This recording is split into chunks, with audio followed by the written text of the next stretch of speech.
Hey everyone, welcome back to the AI Kitchen, where we explore the exciting world of on-device AI technology and how to make it real for you. I'm Ish Shah from Dell Technologies, and I'll be your host for today. Joining me today as well is one of my favorites, Logan Lawler, also from Dell Technologies. Logan is our Dell Pro Max AI strategist. And today, Logan's gonna be showing us how to create a high-definition 3D Radiance Field locally on Dell Pro Max. Thanks for being here, Logan. Hey, Ish, thanks for having me again. Can't wait to show the audience how to take a 2D photo or video and create 3D interactive scenes locally on the Dell Pro Max powered by NVIDIA RTX GPUs. No cloud processing, no waiting, just your images straight to 3D magic. It's all local. That's great. So today we're going to talk about the AI recipe here to give you everything you need to know about what Logan was saying, which is take simple 2D images or videos and transform them into 3D environments. Content creation, medical imaging, digitizing real-world spaces and creating those digital twins. And of course, all done locally on a Dell Pro Max workstation with powerful NVIDIA RTX GPUs. Logan? Yeah, absolutely. Dell Pro Max PCs are engineered for unmatched performance. The Dell Pro Max PCs harness the full potential of cutting-edge CPUs, professional-grade NVIDIA RTX GPUs, high-speed storage, and advanced memory. Built for power and reliability, these workstations are designed to leverage the potential of the entire capability of the NVIDIA RTX Blackwell or Ada card, depending on what you're using for your most demanding workloads, whether it's kind of a 2 to 3D here, or you're doing any sort of AI training, fine-tuning, etc. Dell Pro Max covers the entire portfolio. Dell Pro Max is such a wide portfolio of products and devices. They're worth exploring depending on what you're trying to do with them. And speaking of AI workflows, like people at home might be wondering exactly what is a Radiance Field. Radiance Field is a deep learning technique that uses fully connected neural networks to represent 3D scenes from a collection of 2D images. Now, we do a lot of different recipes here. Some of them are more technical than others. This is definitely one of those where your brain's gonna be working a little bit more to understand sort of the core concepts that are at work underneath it. Yeah, the whole idea is to take a 2D image from multiple angles to be able to create what are called Gaussian splats or splat points to then be able to reconstruct that in 3D, right? So whether that's photo or video, technology is really taking off for video production, game production, be able to film a scene and then put it actually in the game when it's not really when it hasn't actually been filmed, right? Like medical imaging, whether that is doing a full body scan or even kind of real world digitalization. Think about Google driving down your street and taking 2D images of your street and then stitching that together on Google Maps. Very similar to this. Yeah, okay, let's get into it. All right, so the first thing that you'll do is you'll download PostShot, completely free tool. You'll navigate to their site. The company's name is called Jawset, so just navigate to the website, click download, double click to install. Very simple. It'll install everything that you need to kind of get going. And then really once you have that, it's a double click to open, and then you're really off to the races. Now, capturing high quality images and videos is the key to a great Radiance Field, right? So here's a few tips. Choose a static object or a room to capture. Take those shots from multiple angles, heights, dimensions, ensure at least 30% overlap between those images so the stitching can kind of pick up on where one thing ends and where the next thing starts. Logan, any additional tips? Yes. This is one of those things where adding more pictures doesn't necessarily hurt. It just increases the time that the Radiance Field has to run. And it's not just about more though, it's about all the angles of attack. Correct. Like as you approach the object from multiple sides. Correct. Yeah. So what I did is I captured some initial images of our game room, right? Because I like to make it simple for me. So you can kind of see, you get to see my amazing decorating ability, but you'll see a few images, right? This was a first pass where I'm trying to catch all different angles, different heights, etc. Okay. When I actually opened that and ran, which we'll show you how to start and run one, but I want to show you the example here. This was the first room, the game room where I ran just photos. I think I had like maybe 70 or 80 photos. And as you look through the Radiance Field, lots of wonkiness. Lots of gaps. Lots of gaps, right? I mean, there's like no I can tell where you focused based on what's, And the other couple of tricks is you can see what appears to be a ceiling fan that was running. You want to try to eliminate motion as much as you can, and the TV, obviously, not great. Not static things. So then I went back and I read the instructions, and they said, hey, with video, that's the way to do it. So I went back and I captured very similar very similar video set, and I'm gonna show you kind of the difference of the Radiance Fields. So we'll go to open. Okay. Dramatically better. Yeah, wow. Yeah, that's still kind of missed the ceiling a little bit because sure. you know, whatever, but I mean, you look at the detail, I mean, we've literally got my daughter's toys. You can see like the LOL dolls, you can see everything. You see our friend up there, but that's the detail. So how do you go about doing this, right? So let's talk about the actual recipe and the process. So I'm gonna go ahead and run a training load just so you can see how it kind of runs, right? The inputs into the training load, the inputs the into photos the training you took. load. Correct. Okay. So we're gonna go ahead and go new. We're not gonna save. So kind of referencing back is if you're doing a room, kind of 5 different heights with varying angles. What you'll do is very simple. Go ahead and click import. Put all of your videos into a file. Simply select them. Click open.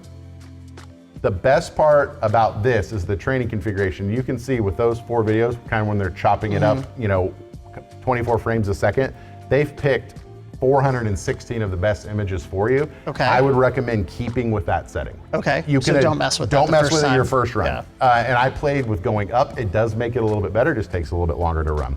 So I would, keeping kind of the same Radiance Field profile that you could select, but one thing that I would recommend, and this does increase kind of the time to run, but I've found that the value and the quality you get back is it will automatically downscale your images to 1600 pixels. I would recommend for your first run unchecking that to keep with the standard size that you uploaded because you're going to have higher resolution. You're going to have there's no downscale. There's no downscale. It's just full throttle. Full throttle. Yeah. We're going full throttle. And then basically all you do is click import. Okay. And then you're off to the races. So what you're going to see down here in the bottom for, and this really depends on how many images and stuff that you're doing, but it's selecting the images, the 416 images that are going to go into the Radiance Field that's going to be built. Kind of the next step is it's going to start building the Radiance Field. And then once it actually fully starts training, you'll be able to go in and kind of see the splat points and kind of graph and kind of tell you where you're at.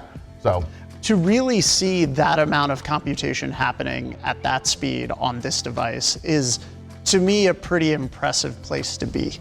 Yeah. Like that's not too long ago, the idea that you could do something like this to that level of fidelity was pretty far-fetched. Well, yeah, I mean, it's really been around, obviously inspiring NeRF's been about 5 years, right?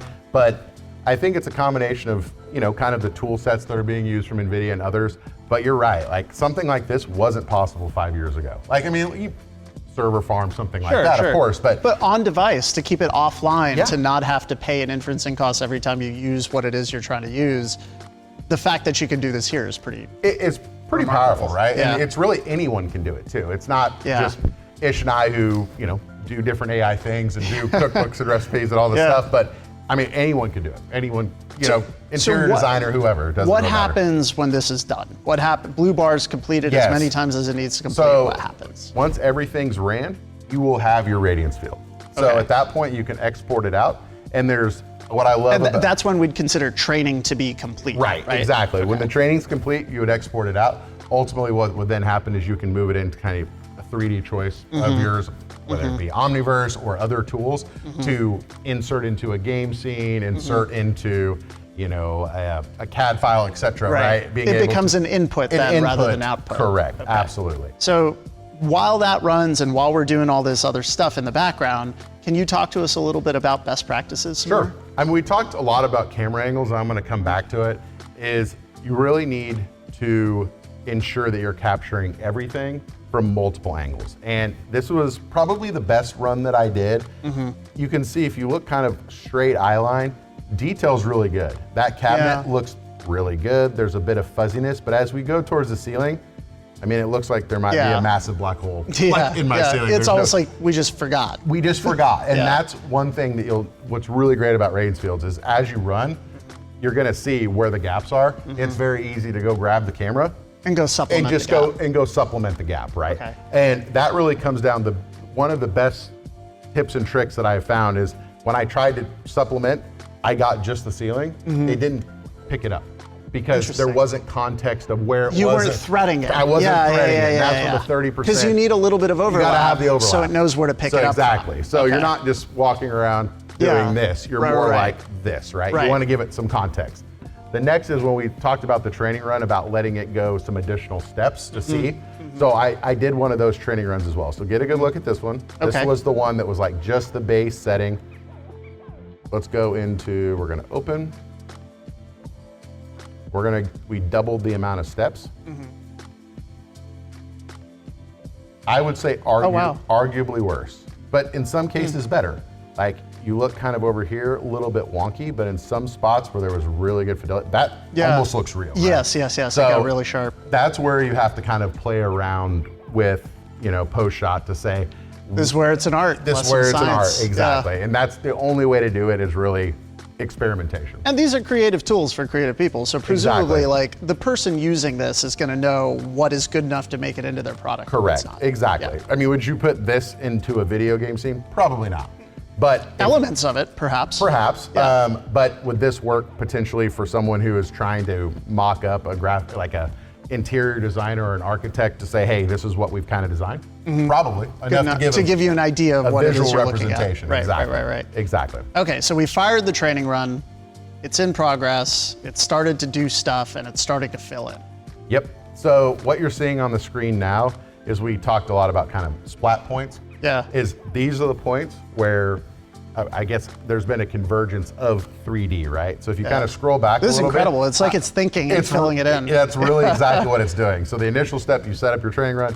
The next step, it's picking your images, selecting those, loading those into the GPU, then ultimately setting the camera angle of where you're going to be in your orientation in the room. But this is starting to kind of fill in. So if you remember, you're going to see kind of a wicker basket. Yeah, you had a crate. Does that look like a wicker basket to you? Yeah, I mean, it looks like the crate. It looks like the crate, right? The crate's forming. Exactly. So this is where it starts, shaping up the actual shape, texture, items within the room. Once this runs, then it starts filling in the actual radiance field, where you'll see the room start to get put together in 3D. Okay, so once training is complete, what do you have to do? Save it on your local, your local device or wherever. Or your drive or wherever it lives. And then you're gonna, ultimately, I mean, you can look at it, but where I would recommend doing is, other 3D tools like Blender, Unreal, Unity, ones that are designed to take kind of 3D, take the output from here and put the input into there. Absolutely. Yeah. Okay, so that's kind of the workflow. That is the workflow. Okay, that makes a lot of sense. And I say just like that, you've created a Radiance Field, but like, there's clearly a lot going on under the hood here. And I think that the Dell Pro Max PC that we've used, I mean, this is not an easy thing to do. The ability to do this locally on device 5-6 years ago, not possible. Sure. Now it is possible. Yeah. Because of the horsepower that you get in your NVIDIA RTX GPUs. And there's certain times and certain tasks where it makes sense to do it this way. Perfect sense. Especially for quick experimentation. Yeah, we're making recipes. Yeah, look at that. So today we discovered what makes Dell Pro Max PCs unique, some of the benefits of on-device AI, and how to set up your very own Radiance Field on-device powered by NVIDIA RTX GPUs. Logan, any final thoughts? With Dell Pro Max PCs, our goal is to kind of push the boundaries and tackle the world's toughest challenges, whether it's launching rockets or shaping the future of AI or creating your own Radiance Field. These powerful workstations are designed to spark creativity, empower AI innovation, and everly tackle the most demanding tasks. So if you are interested and you're ready to sort of look at the AI capabilities and what comes next on the next PC, you consider Dell.com/Dell Pro Max. Don't forget to experiment with the tools that we showed you today. Give this a try. Let us know how it goes. And I think you're only gonna see this get better over time. So until next time, y'all, keep cooking. We'll see you. Bye.